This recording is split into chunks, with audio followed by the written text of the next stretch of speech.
Bueno, vamos a hablar entonces de falla estática.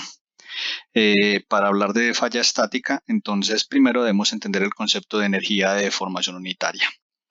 Imaginémonos que tenemos un elemento diferencial, como el que vemos en la gráfica, y si a este elemento nosotros le aplicamos un conjunto de cargas y lo sometemos entonces a un esfuerzo en múltiples direcciones, desde la perspectiva de la deformación unitaria, uno esperaría que este cuerpo cambiara tanto en volumen, sería la primera deformación unitaria que yo sufriría, y distorsión, es decir, mi elemento cambiaría de geometría.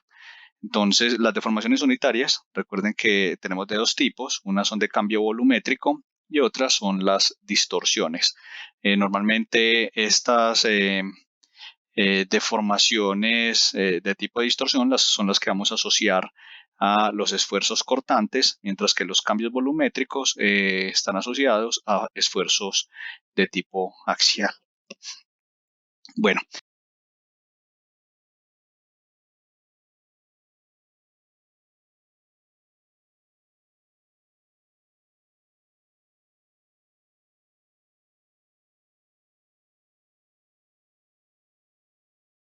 área. Eh, Nuestra energía de deformación entonces se define matemáticamente como un medio del tensor de esfuerzo por el tensor de deformación unitaria. Vamos a tratar de expandir esta expresión. Para eso, el tensor de esfuerzo lo vamos a expresar en términos de sus componentes principales, es decir, vamos a trabajar solamente cuando el tensor es una matriz diagonal y de igual forma, cuando tenemos la deformación unitaria, aunque no lo hemos hablado acá, recuerden que la deformación unitaria también es un tensor y también tiene unas direcciones principales. Entonces, cuando expresamos estos dos tensores en sus direcciones principales, podemos sumar componente a componente y nuestra expresión de energía de deformación unitaria queda de esta forma. Ahora, lo que queremos es deshacernos de los términos de deformación unitaria y ser capaces de poder expresar esta energía de deformación unitaria solamente en términos de los esfuerzos principales. Como nota, si buscan en los libros, esta expresión para la energía de deformación unitaria también puede ser escrita en términos de esfuerzos X, Y, Z en cualquier sistema de orientación. El problema es que aquí ya la función estaría en términos de 6 componentes. Si la escribimos en términos de las deformaciones principales, perdón, de los esfuerzos principales, tendremos una expresión más simplificada. Bueno, ¿cómo hacemos para deshacernos de estos términos de deformación unitaria? Entonces, para eso vamos a observar lo siguiente. Si yo tengo mi elemento diferencial y yo hago la pregunta, ¿qué causa una deformación unitaria en X? La respuesta, tengo tres respuestas. La primera es, esa deformación unitaria se dará cuando yo aplique un esfuerzo en X y por ley de Hooke, yo sé que esa deformación unitaria debe ser igual al esfuerzo axial sobre el módulo de Young. Pero solamente el esfuerzo axial me produciría esa deformación unitaria. No, recordemos que por razón de Poisson, si yo aplicara ahora, por ejemplo, la pregunta es que me genera una deformación unitaria tipo positivo, me la generarían esfuerzos axiales. Entonces, esfuerzos axiales, digamos, van a ser positivos. Pero si yo aplico aquí un esfuerzo, por ejemplo, en la dirección de y es compresivo y lo multiplico por la razón de Poisson, entonces esto también me generaría unas deformaciones unitarias. Y si en la tercera componente, por ejemplo en esta dirección, yo aplico un esfuerzo Z sobre el módulo de Young por la razón de Poisson, aquí se nos olvidó el módulo de Young, también me generaría una deformación unitaria. O sea que esta deformación unitaria debe ser la suma de las deformaciones unitarias que me generan las cargas en la dirección más las otras dos cargas, es decir, los esfuerzos en las otras dos direcciones, pero a través del módulo, de la razón de Poisson. Es decir, que los esfuerzos, las deformaciones unitarias pueden ser expresadas a través de estos términos. Entonces observen, aquí tenemos la deformación unitaria que genera esfuerzos en la misma dirección más los otros dos esfuerzos en las direcciones perpendiculares multiplicados por la razón de Poisson. Si estos tres términos, estas tres expresiones, las reemplazamos aquí en nuestra función de energía de deformación unitaria, obtenemos esta expresión.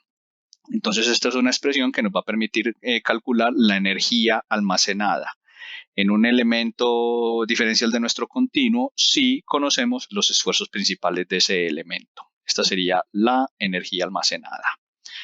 Bueno, ahora, muy importante es lo siguiente. Esta energía la podemos separar en dos componentes, lo que vamos a llamar la energía de deformación unitaria debido a los esfuerzos hidrostáticos y aquellas debidos a la distorsión. Entonces, nuevamente, como lo acabamos de mencionar, habíamos dicho que nuestro elemento diferencial puede sufrir unos cambios volumétricos, es decir, cambios de tamaño, se hace más grande o más pequeño el elemento, o distorsiones, donde esta es la forma inicial de mi elemento y luego mi elemento se distorsiona y cambia de forma. Lo que se ha encontrado experimentalmente es que cuando yo someto este elemento diferencial a una carga hidrostática, ejemplo, imagínense en que este elemento diferencial yo lo meto en un recipiente, aquí tengo líquido, y yo luego soy capaz de aplicar una fuerza alta sobre este fluido, de forma que yo genere una presión hidrostática sobre el elemento. Una cosa muy interesante que se ha observado es que se logran esfuerzos sin que la pieza falle hasta entre 100 o hasta 200 veces el esfuerzo de fluencia. Es decir, que cuando hacemos el ensayo en la máquina universal para un material, encontramos un valor de límite de fluencia y luego le aplicamos solamente una componente hidrostática de esfuerzo, es decir, esfuerzos netamente compresivos o netamente de tracción, puede soportar 100, 200 veces ese límite. Entonces, esto llevó a pensar a esta teoría de falla, donde lo que se dice o lo que se ha observado es la pieza realmente no falla por los esfuerzos compresivos o de tracción, es decir, no falla debido a la energía de deformación hidrostática.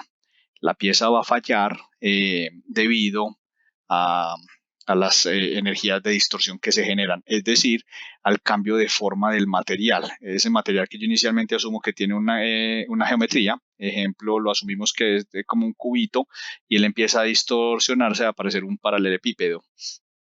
Evidencia de esto es el hecho de que cuando hacemos la prueba de una probeta en la máquina universal y esta probeta va a reventar, lo que observamos es que aquí en el cuello, entonces miremos aquí en el cuello, lo que vemos es que se forma un cuellito a 45 grados, es decir, acá estos son 45 grados, lo cual es evidencia de que lo que está sucediendo en esta en esta zona de deformación plástica son esfuerzos cortantes máximos. Entonces, lo que esta teoría nos dice, lo que se ha comprobado experimentalmente, es que la falla se va a dar es debido a la energía de distorsión. Si separamos esa función de energía, esta que acabamos de calcular acá, esta función, y la separamos en esas dos componentes, entonces tendremos la energía unitaria debido a la carga, la energía hidrostática y la energía unitaria de distorsión. Entonces nos vamos a concentrar en esta energía de distorsión. Y lo que vamos a hacer es, o la idea de esto, y aquí es donde parte toda esta idea de la teoría de falla estática, es yo como comparo peras con manzanas. ¿A qué me refiero con eso de peras con manzanas? Es decir, yo tengo una pieza con una geometría compleja, con un estado de esfuerzos complejo, donde yo aplico todas estas cargas, entonces tengo un tensor de esfuerzo complejo. Y tengo por otro lado una probetica que reventamos en la máquina universal y que me dio un valor donde esto fallaba, el esfuerzo de fluencia. ¿Yo cómo hago para saber que he alcanzado este estado en esta prueba axial acá y que esto es equivalente a lo que está sucediendo acá? Entonces eso es lo que me refiero con que cómo comparamos peras con manzanas. Entonces aquí es donde está el truco. Si miramos lo que está sucediendo en el ensayo de la máquina universal, aquí, en esta zona donde se va a dar la falla, y yo tomo aquí mi elementico diferencial, mi cubito, lo que observo es que tengo obviamente un esfuerzo principal, sigma 1, en la dirección axial. Pero en estas caras perpendiculares a los lados y aquí en la tercera dimensión, estos esfuerzos son cero. Entonces es lo que vemos acá. Entonces lo que estamos diciendo es que mis esfuerzos principales en las direcciones transversales son cero y que cuando he llegado al punto de falla, mi esfuerzo principal, mi P1, va a ser igual al límite de fluencia. Si reemplazamos esos valores aquí en esta ecuación, entonces lo que tenemos es que estos términos se hacen cero y nos queda entonces que nuestra energía de distorsión es igual a 1 más la razón de Poisson 3 veces el módulo de Young por el esfuerzo principal 2. Pero estamos diciendo de que este esfuerzo principal en el punto de falla equivale al esfuerzo de fluencia. Por tanto, lo que estamos diciendo es que cuando mi probeta en la máquina universal está en el punto de falla, he alcanzado el esfuerzo de fluencia, va a tener esta cantidad de energía.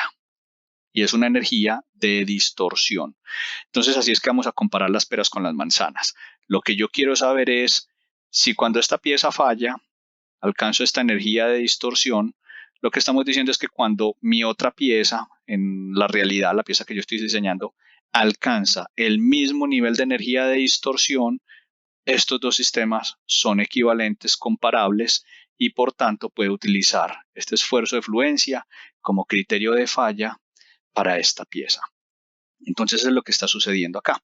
Por eso, finalmente, entonces, cuando tomamos y reemplazamos en nuestra expresión eh, el valor de ese esfuerzo principal por el límite de fluencia, nos va a aparecer esta expresión.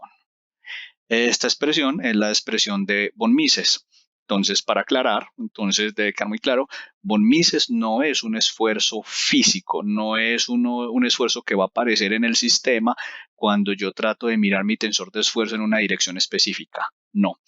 Von Mises es un criterio de falla, en el cual lo que estamos diciendo es cuando yo a una pieza en un estado de esfuerzo complejo le calculo su valor de esfuerzo de von Mises, lo que estoy tratando de decir es cuál es ese esfuerzo equivalente a lo que está sucediendo en una pieza de material similar en la máquina universal. Esa es más o menos como la idea de lo que estamos haciendo aquí en este caso. Entonces, ya con esto, entonces yo puedo comparar mi estado real de la pieza a través de sus esfuerzos principales respecto al valor del límite de fluencia en la prueba del ensayo universal. Eso va a ser von Mises.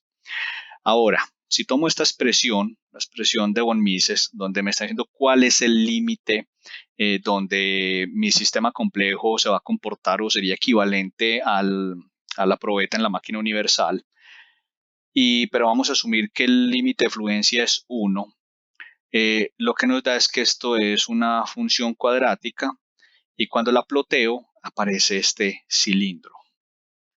Entonces, ese cilindro representa la región de falla de la pieza. Es decir, ¿cómo interpretamos esto? Observen que tenemos unos ejes que representan los esfuerzos principales. Aquí hay un origen de coordenadas y aquí están nuestros tres ejes de esfuerzos. Es decir, yo cojo mi pieza que tiene ese esfuerzo, ese estado de esfuerzo complejo, le tengo un montón de cargas en múltiples direcciones y yo le calculo a esto sus esfuerzos principales sigma 1, sigma 2, sigma 3 y los grafico en este sistema de coordenadas. Y al graficarlos entonces me aparece un vector. Este va a ser ese vector de esfuerzo. Si el vector no pasa la superficie del cilindro, nos dice, es decir, estamos diciendo que mi estado de esfuerzo es menor a este valor de fluencia y por tanto no debe haber fallo. Si por el contrario, cuando yo grafique esos tres componentes y me da este vector de esfuerzo, donde pasa más allá de esta frontera del cilindro, lo que me está diciendo es que entonces el esfuerzo equivalente es superior al límite de fluencia y por tanto voy a tener falla. Entonces lo que queremos siempre en un estado para una pieza tridimensional es que cuando grafiquemos el vector de esfuerzo dado por las tres componentes de los esfuerzos principales, no salga de la superficie de este cilindro. Ahora, una cosa muy interesante a observar, a darse cuenta es qué sucede si mis tres esfuerzos principales me dieran iguales. Que si lo observan sería exactamente el caso que sucedería cuando tenemos carga hidrostática. O cuando tenemos, perdón, esfuerzo hidrostático. Cuando tenemos esos esfuerzos hidrostáticos, tanto sigma 1, sigma 2, sigma 3 son iguales. Si graficamos esos tres esfuerzos aquí en este sistema de coordenadas, ¿cómo debería ser el vector resultante? Es un vector que apuntaría a lo largo del eje del cilindro a 45 grados de los ejes coordenados. Y observen un asunto muy interesante. ¿Cuándo cortaría este vector la superficie del cilindro? Nunca. Esto es la explicación, digamos, teórica de por qué entonces los esfuerzos hidrostáticos no generan fallo en la pieza. Teóricamente, de acuerdo a esta figura, los esfuerzos hidrostáticos podrían ser infinitos. Continuemos ahora. ¿Esto cómo se interpreta para el caso bidimensional? Entonces, para irnos al caso bidimensional, lo que se hará es que asumiremos que una de las componentes va a ser 0. Entonces, en este caso, asumiremos que sigma 2 es igual a 0. Por tanto, estos términos desaparecerán. Pero otra forma de interpretar lo que sucederá aquí es cuando este sigma es igual a 0, lo que estamos viendo es el corte de este cilindro en este plano dado por las componentes sigma 1, sigma 3. Y si observamos, este cilindro, cuando corta este plano, nos genera una elipse. Entonces observemos eso, lo que estamos viendo acá. Entonces la componente sigma 2 la asumimos 0 y nuestra expresión se reduce a esto. Nuevamente, si asumimos que el esfuerzo de fluencia, el límite, es 1, esto nos da una función cuadrática en 2 dimensiones que la podemos plotear y nos da el elipsoide que vemos en la figura. Entonces sucede exactamente igual en el caso anterior. Si yo tengo un cuerpo, en este caso ya bidimensional, yo aplico unas cargas y en el elemento diferencial yo calculo los esfuerzos sigma 1 y sigma 3 y los grafico y esto me daría un vector. Y si el vector no llega a la superficie de la elipse, decimos que no hay fallo, es decir, que nuestro estado equivalente de esfuerzo es menor al límite de fluencia de lo que sucedía en la máquina universal. Por el contrario, si cuando graficamos esto nos da un vector que sobrepasa la superficie de la elipse, estamos hablando entonces que tenemos fallo, ya que nuestro valor de esfuerzos equivalente es mayor a ese límite de fluencia. Entonces la elipse nos está determinando la región de no fallo. Muy interesante es observar que cuando graficamos esta elipse, si tratamos de calcular cuánto vale el valor del semieje, encontramos que ese valor es igual a 0.57 del valor de la fluencia. Es decir, de este valor que aquí asumimos unitario. Es decir, que en este ejemplo sería 0.577. Ya vamos a ver cuál es la relevancia de ese valor. Entonces, resumiendo, ¿cuál es la idea de von Mises? Von Mises es esa forma o esa idea de comparar peras con manzanas. Es decir, donde yo tengo esta pieza con un estado de esfuerzos complejo, yo cómo puedo saber esto, cómo es equivalente a una pieza con una geometría y en un estado de carga completamente diferente, cómo estos resultados de esto son aplicables a esto. Entonces lo hacemos a través de la energía de distorsión, esa U sub D, que cuando entonces lo ponemos en términos de los estados de esfuerzos, nos da esta expresión y esta es la famosa expresión de esfuerzos de von Mises. Ahora, miremos lo que sucede ahora específicamente cuando tenemos un elemento acortante. Vamos a una forma de tener un elemento acortante puro sería coger un eje y aplicarle un momento torsor, como lo vemos aquí en esta imagen. Aplicamos este momento y esto nos generará aquí en la superficie un estado de cortante puro. Si observamos, los esfuerzos axiales en estas direcciones son 0. Entonces lo que tenemos aquí, no tenemos estos esfuerzos. Queremos calcular cuántos serían los esfuerzos principales. Entonces vamos a utilizar el círculo de Moore. Entonces si observamos, aquí tenemos que este vector T1, el vector T1 sobre esta cara, tiene una componente 0, tau, es lo que estamos viendo acá. Este genera una rotación positiva. Entonces sería este punto aquí en el círculo de Moore. Y este otro vector de esfuerzos tendría componentes tau 0. Cuando lo graficamos, tenemos que es este otro punto acá. Este es el otro punto. Entonces, continuando, podemos dibujar nuestro círculo y claramente vemos que el círculo está centrado en su origen. Por tanto, los esfuerzos principales están dados por el valor del radio y el valor de menos el radio. Y este radio, a su vez, es exactamente igual al cortante máximo, que es el cortante que acabamos de encontrar aquí a torsión, el TC sobre J. Pero lo que nos interesa es esto, que el radio es este cortante máximo. Entonces, bueno, y observamos entonces que el segundo esfuerzo principal es igual a 0. Si nos vamos a nuestra expresión de von Mises, estamos encontrando entonces que este sigma 2 se hace 0 y estamos diciendo que este valor es igual al cortante máximo al cuadrado. Lo que acabamos de encontrar aquí, observen, esto es igual al radio, el radio es tau máximo. Esto es igual a tau máximo al cuadrado y aquí tenemos tau máximo por tau máximo. Tenemos un menos, pero observen que aquí este valor es menos el radio, o sea, este esfuerzo es negativo, haciendo este valor positivo, y por eso terminamos en esta expresión que nos dice que cuando tenemos cortante puro, el criterio de falla es que 3 veces ese esfuerzo al cuadrado raíz cuadrada no debe exceder el esfuerzo de fluencia. Es decir, que si despejamos de esta expresión nuestro esfuerzo cortante, lo que hallamos es que el esfuerzo cortante nunca debe superar el valor de 0.57 del límite de fluencia.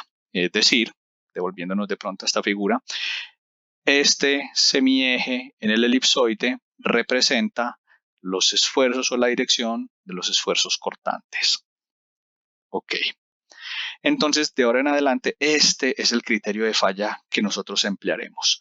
En lo que dijimos ahora, la falla o lo que se encuentra experimentalmente, la falla de los materiales no se debe a la energía de deformación hidrostática, sino a la distorsión. Y sabemos que la distorsión del material, es decir, cuando tengo este elemento y este elemento sufre una cizalladura, es debido a estos esfuerzos cortantes. Entonces, por eso la distorsión es producto de los esfuerzos cortantes, por eso el criterio de falla será el esfuerzo cortante, entonces, como lo acabamos de ver acá.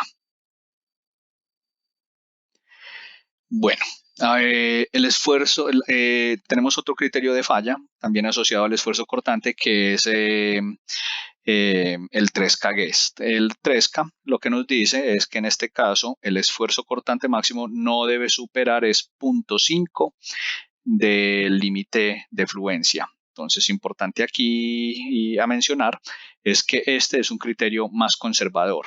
Si el criterio de energía de distorsión formaba este elipsoide, cuando utilizamos este valor de Tresca, lo que nos está diciendo es que los límites están dados por 0.5 de la fluencia, 0.5 de la fluencia. Por eso el área forma estas zonas cuadradas y cuando unimos estas aristas encontramos entonces este prisma que sería la zona de no fallo de acuerdo a Tresca-Guest. Muy importante es entonces entender la diferencia que hay entre los dos. utilizando energía de distorsión, la energía de distorsión es más precisa. Lo que se tiene es que lo que se ha encontrado entre los ensayos experimentales y la teoría es energía de distorsión es muchísimo más próxima a los resultados experimentales. Pero Tresca, aunque no es tan preciso, es más conservador.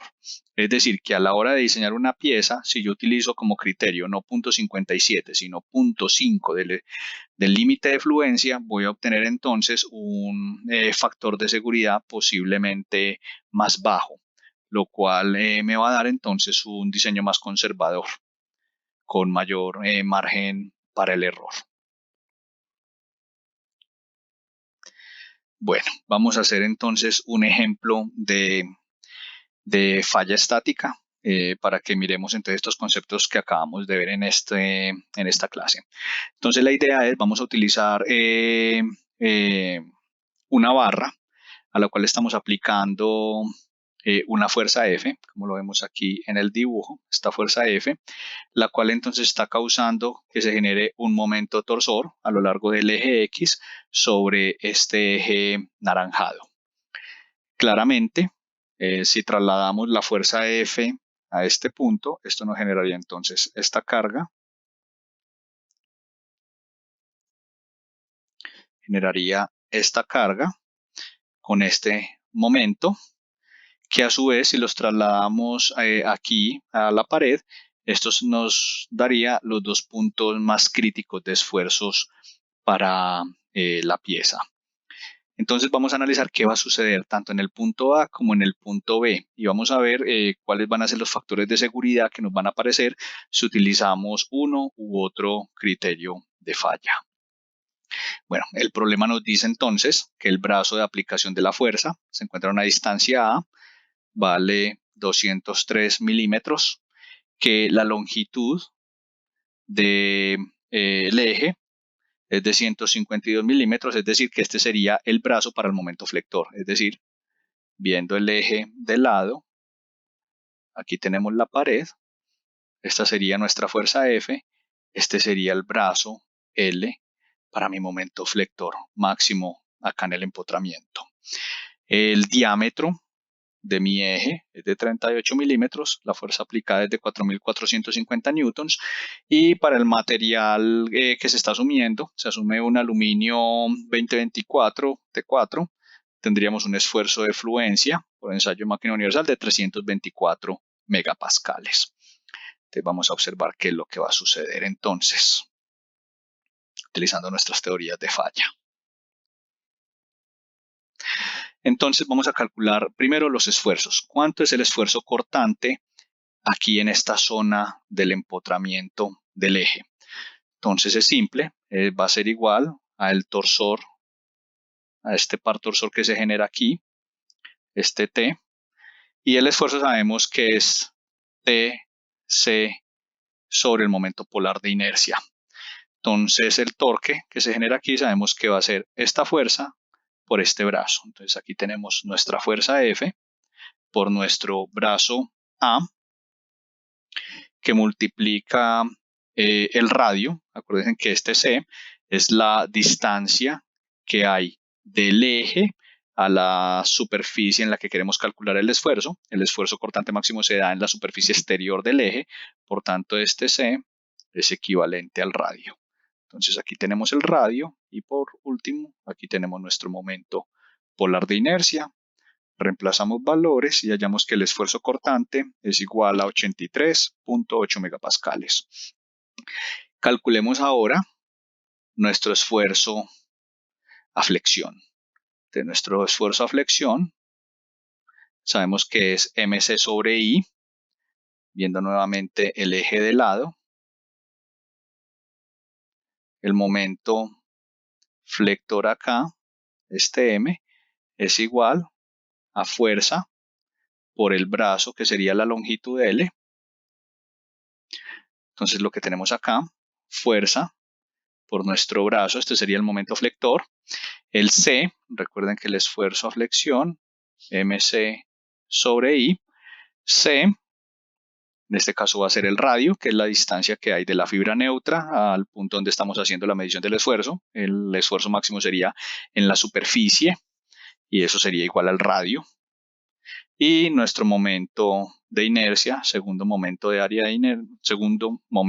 área de la sección transversal, y reemplazando valores encontramos que el esfuerzo es 125.6 megapascales. Y por último, vamos a calcular el esfuerzo cortante a flexión. También un segundito, limpiamos un poco la pantalla. Tenemos entonces que el esfuerzo cortante, recuerden que es igual a la fuerza cortante, que la tenemos acá, F, por Q. Para los que no recuerdan, Q, si esta es la sección transversal, estamos calculando el cortante máximo se dará aquí en el punto medio del eje. Este sería nuestro punto B.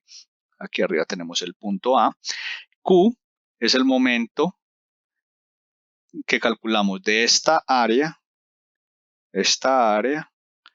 multiplicando el brazo, vamos a llamarlo un brazo Y, no sé, Y raya, que es la altura que hay del centroide de esa área al eje donde estamos calculando el esfuerzo. Es decir, esto sería mi Y barra. Entonces, eso son las expresiones que tenemos acá. Aquí tendríamos el área y este sería ese Y barra. Entonces, lo que nos da ese primer momento de área, este sería el Q. Tenemos el segundo momento de inercia de área. Este es mi I. Y por último, el espesor. Y el espesor, en el punto donde estamos calculando, sería entonces nuestro diámetro. Esto es nuestro T, que sería igual a nuestro diámetro, no nuestro radio, sino nuestro diámetro. Y eso nos da entonces un esfuerzo de 5.23 megapascales. Entonces ahora lo que vamos a hacer es observar qué sucede en A y qué sucede en B. Miremos B. Entonces, viendo nuestro eje de lado, nuevamente vamos a dibujarlo aquí a un ladito. Esto sería el punto B. Aquí tenemos un momento torsor y claramente este torsor genera un esfuerzo cortante en esta dirección. Entonces este sería, por ejemplo, el cortante debido a la torsión. Y nuestra fuerza F que está ubicada acá genera un segundo cortante en esta dirección. Está representado por este vector que vemos aquí. Entonces, el esfuerzo cortante debido a la torsión, el esfuerzo cortante debido a la flexión. Obviamente, debido a que esto genera un momento en esta dirección, el otro cortante debe generar un contramomento para mantener el equilibrio estático. E igual para este, tenemos entonces que el esfuerzo que lo balancea va en esta otra dirección. Entonces, bueno, y obviamente no tenemos en este punto esfuerzos axiales. El esfuerzo axial en esta dirección es 0. Esta fuerza que genera el esfuerzo axial, su valor máximo es acá, pero en este punto pasa la fibra neutra. Observen que aquí tenemos la fibra neutra, o sea que a esta altura el esfuerzo es 0, no tenemos esfuerzo. Entonces aquí el sigma en la dirección X es igual a 0, estamos sobre la fibra neutra. Ok, entonces ahora podemos reemplazar valores. Vamos a hacer círculo de Moore para ya los esfuerzos principales. Entonces observen que este vector T1 tiene componentes 0 tau. Entonces lo que vemos aquí, ya bueno, esto genera una rotación de tipo negativo.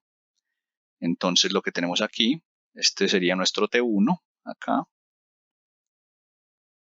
nuestro T1. Y este otro vector T2, nuestro otro vector de esfuerzo T2, tendría componentes tau 0 y este genera una rotación positiva. La dirección positiva sería este otro punto acá. Por tanto, podemos dibujar nuestro círculo de Moore y muy simple, nuestro radio va a ser igual al esfuerzo cortante. Por tanto, nuestro sigma 1 será el radio igual al cortante y lo mismo nuestro sigma 3 o sigma 2, dependiendo de cómo lo queramos llamar, va a ser igual a menos R igual a menos tau. Si reemplazamos esos valores acá, entonces corramos un poco aquí para que no nos quede muy recargada la diapositiva. Observamos entonces, tenemos nuestro radio, que es nuestro tau, y observen que el cortante, obviamente aquí este cortante es la suma del cortante a torsión más el cortante a flexión. Entonces de ahí es de donde sale este 89.03. El origen del círculo está centrado en el origen de coordenadas, entonces es 0. Por tanto, obviamente nuestros esfuerzos principales van a ser iguales al radio y menos el radio. Y obtenemos estos valores. Con esto, entonces podemos calcular el von Mises. Vamos a calcular nuestro von Mises, simplemente reemplazamos entre sigma 1 sigma 2 en nuestra expresión y hallamos este es el valor equivalente. O sea, este sería el esfuerzo equivalente que aquí en este elemento diferencial en B yo sentiría como si estuviéramos en el ensayo de la prueba de tracción. Es decir, que este lo puedo comparar de forma directa con el esfuerzo de fluencia. Entonces miremos a ver lo que nos da. En el caso de por energía de distorsión, acuérdense que comparamos es nuestro límite de fluencia con el cortante máximo. Si reemplazamos valores, aquí tenemos, esta era nuestra fluencia, este es nuestro cortante, nos da que el factor de seguridad es de 2.1. Si lo hacemos por von Mises, es directamente, decir, no comparamos por la teoría de falla de cortante, sino directamente el von Mises, lo comparamos con la fluencia, observamos que nos da el mismo valor, 2.1. Y si utilizamos Tresca, Guest, en este caso solamente utilizamos es 0.5 de la fluencia, por el cortante máximo nos da un factor de 1,8. Entonces observamos que Tresca efectivamente es más conservador, pero este 2.1 será más próximo a la realidad. Entonces esto es lo que está sucediendo en el punto B. ¿Qué sucede en el punto A? Observemos. Esta es una vista, estamos viendo desde la dirección Y, desde aquí es donde estamos observando nosotros,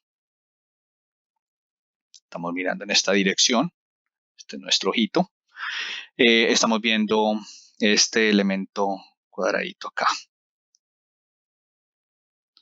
Entonces, ¿qué esfuerzos tenemos acá? Si lo vemos de lado, nuevamente, desde una vista lateral, estamos viendo este punto aquí, tenemos nuestro esfuerzo de torsión y tenemos un esfuerzo de flexión por F que nos genera una carga axial. Entonces, este es nuestro esfuerzo axial debido a la flexión y tenemos este esfuerzo cortante debido a la torsión.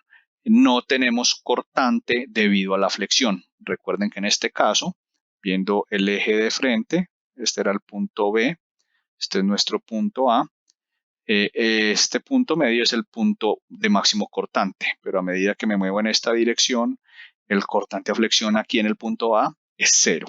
Entonces, por eso no tenemos esfuerzo cortante en el punto A. Entonces, nuevamente, vamos a hacer círculo de Mohr, es decir, en A solamente vamos a tener nuestro esfuerzo cortante a torsión y nuestro esfuerzo axial a flexión. Si miramos, este es nuestro círculo de Mohr. Tenemos este T1 que tendría componentes sigma y esto genera una rotación negativa. Entonces estamos viendo este punto, este sería nuestro T1. Y en cambio acá, este esfuerzo es 0 y tenemos un esfuerzo cortante positivo. Entonces positivo lo que dé, 0, nos da este punto. Observen esto, podemos ahora sí dibujar nuestro círculo de Mohr. A diferencia del caso anterior, entonces en este, si es un poco más complicado, debemos calcular cuánto da el radio. Y en este caso nuestro esfuerzo sigma 1 sería C más este radio, mientras que nuestro esfuerzo principal sigma 2 sería este valor C menos el radio. Y obviamente el esfuerzo cortante máximo sería el radio, acá. Entonces, hacemos nuestros cálculos. Entonces calculamos el radio, cateto, cateto. Observen que solamente estamos utilizando nuestro esfuerzo a torsión y hallaríamos que el radio del círculo es 104, que el centro del círculo se encuentra en 62.8. Por tanto, nuestro esfuerzo principal sigma 1 es 167.5. Nuestro segundo esfuerzo principal, menos 0.41.9 megapascales. Nuestro cortante máximo es igual al radio, obsérvese, igual al radio. Y podemos calcular entonces el von Mises. Reemplazamos los valores de esfuerzos principales y hallamos que el von Mises es esfuerzo equivalente, es de 192 megapascales. Y nuevamente procedamos a calcular nuestro factor de seguridad por los tres métodos. Observamos entonces que por energía de distorsión, la relación entre ese cortante máximo y este 0.57 del límite de fluencia nos da un factor de 1,8, mientras que el von Mises respecto al límite de forma directa nos da 1,7, son casi iguales. Muy seguramente la diferencia es debido a cifras significativas posiblemente. Estos valores siempre deben ser similares o iguales o muy similares. Y por último 3K, comparamos el cortante respecto a 0.5 de la fluencia, del límite de fluencia, y encontramos que nuestro factor de seguridad es de 1.55. Entonces aquí vemos cómo es que podemos utilizar tanto las ideas de la teoría de energía de distorsión como criterio de falla estática para materiales dúctiles, o utilizar 3K o utilizar el von Mises. Von Mises y el cortante máximo, digamos que son intercambiables entre sí, parten de la misma teoría, son interpretaciones diferentes de ese resultado, de esas ecuaciones que vimos. Es decir, para que esto quede claro, me devuelvo nuevamente a esta imagen, nos referimos a esta imagen. Es decir, recuerden que acá, de esta imagen, lo que estamos diciendo es que yo puedo comparar mi von Mises con mi fluencia, es decir, estamos comparando en cualquiera de estas áreas de la elipse, o simplemente comparo directamente con el cortante máximo, que es comparar solamente a lo largo del semieje de la elipse. Eso es lo que estamos diciendo, por eso son intercambiables los conceptos de comparar von Mises y la fluencia o utilizar el criterio de cortante máximo. Espero que esto les haya quedado entendido. Entonces, en conclusión, recuerden, esto solamente es aplicable para materiales dúctiles bajo carga estática. Por eso estamos hablando falla estática para materiales dúctiles. En el caso de materiales frágiles, tenemos que la falla de atracción se puede dar de forma diferente a la compresión. No necesariamente el material tiene que ser uniforme. En el caso de la falla de tracción, se asume que el esfuerzo actual de la pieza no debe superar el límite último de la pieza. Entonces, por eso utilizamos lo que se conoce como teoría de esfuerzo normal máximo. Es muy simple. La idea de lo que estamos diciendo es que cuando yo obtengo mis valores, un valor dado de los esfuerzos principales que me definen un vector, ese vector deberá estar encerrado por los límites de esos esfuerzos últimos en la prueba de ensayo de tracción. Observen, obviamente estamos hablando de material frágil, o sea que aquí no tiene sentido de hablar de un límite de fluencia. Los materiales frágiles no muestran un límite de fluencia. La falla, recuerden que no se anuncia, la falla es catastrófica repentina cuando se llega al valor último. Esto es para materiales uniformes. Para materiales uniformes se utilizará la teoría de Coulomb-Moore. En esta lo que tenemos es la siguiente expresión, donde el factor de seguridad puede ser calculado de forma directa si conozco tanto los resultados del esfuerzo último a tracción como el esfuerzo último a compresión. Recuerden que cuando el material es no uniforme, el comportamiento de tracción y compresión se da de forma diferente. Entonces, por eso vamos a tener dos límites a falta de uno. Tenemos dos, un valor de atracción, una compresión. Reemplazamos esto por sus valores. Aquí incluimos los valores de los esfuerzos principales y esto nos da de forma directa esta expresión, el cálculo del factor de seguridad, y podemos saber si nuestra pieza va a fallar o no va a fallar.